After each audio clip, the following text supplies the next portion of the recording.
মুহূৰ্ততে মৃত্যু ৮০,০০০ লোকৰ বিশ্বৰ ইতিহাসৰ অন্যতম ভয়াৱহ ঘটনাটো সেয়া ১৯৪৫ চনৰ ৬ আগষ্টৰ কথা। সেয়া দ্বিতীয় বিশ্বযুদ্ধৰ সময়ৰ কথা। জাপানৰ হিৰোশ্বিমাত প্ৰথম পাৰমাণৱিক বোমা নিক্ষেপ কৰা হৈছিল। নিমিষতে সমগ্ৰ চহৰখন নিঃশেষ হৈ গৈছিল। পাৰমাণৱিক বোমাৰ ফলত প্ৰায় ৮০,০০০ লোক মৃত্যু হৈছিল আৰু ৩৫,০০০ৰো অধিক লোক আহত হৈছিল। কেৱল সেয়াই নহয়, বহুতৰ ঘৰৰ পৰা আৰম্ভ কৰি পথ আৰু গছ-গছনিলৈকে নিমিষতে নোহোৱা হৈ পৰিছিল। হিৰোশ্বিমাৰ প্ৰায় ৬৫% অট্টালিকা ধ্বংস হৈ পৰিছিল।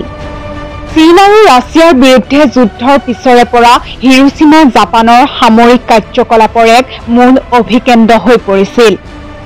ইয়াৰ উপৰিও দ্বিতীয় বিশ্বযুদ্ধৰ সময়ত এই চহৰখন আছিল এক গুৰুত্বপূৰ্ণ সামৰিক ঘাটি।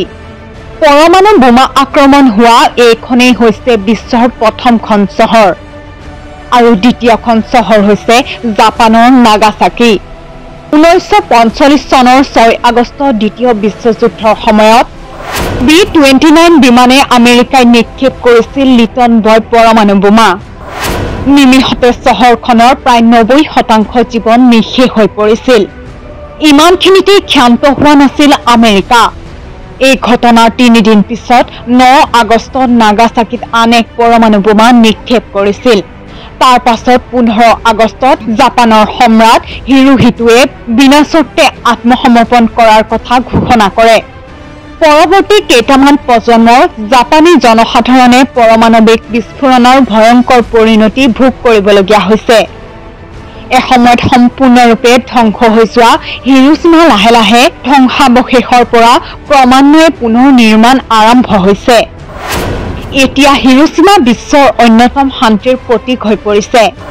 বৰ্তমান হিৰোশ্বিমা উদ্যোগ ক্ষেত্ৰত হৃদপিণ্ড হৈ পৰিছে। প্ৰতি বছৰে চহৰখনৰ শান্তি স্মাৰক উদ্যানত শান্তি অনুষ্ঠান অনুষ্ঠিত হয়। সেইদিনাৰ ভয়াৱহতাৰ পৰা ৰক্ষা পোৱাসকল আৰু সাধাৰণ নাগৰিকসকলে তাত গোট খাই বিস্ফোৰণত মৃত্যু হোৱা নিৰীহ লোকসকলক শ্ৰদ্ধাঞ্জলি জনাই আত্মাৰ চিৰশান্তিৰ বাবে প্ৰাৰ্থনা কৰে। নিউজ ডেস্ক ৰিপৰ্ট, এনি টক্স।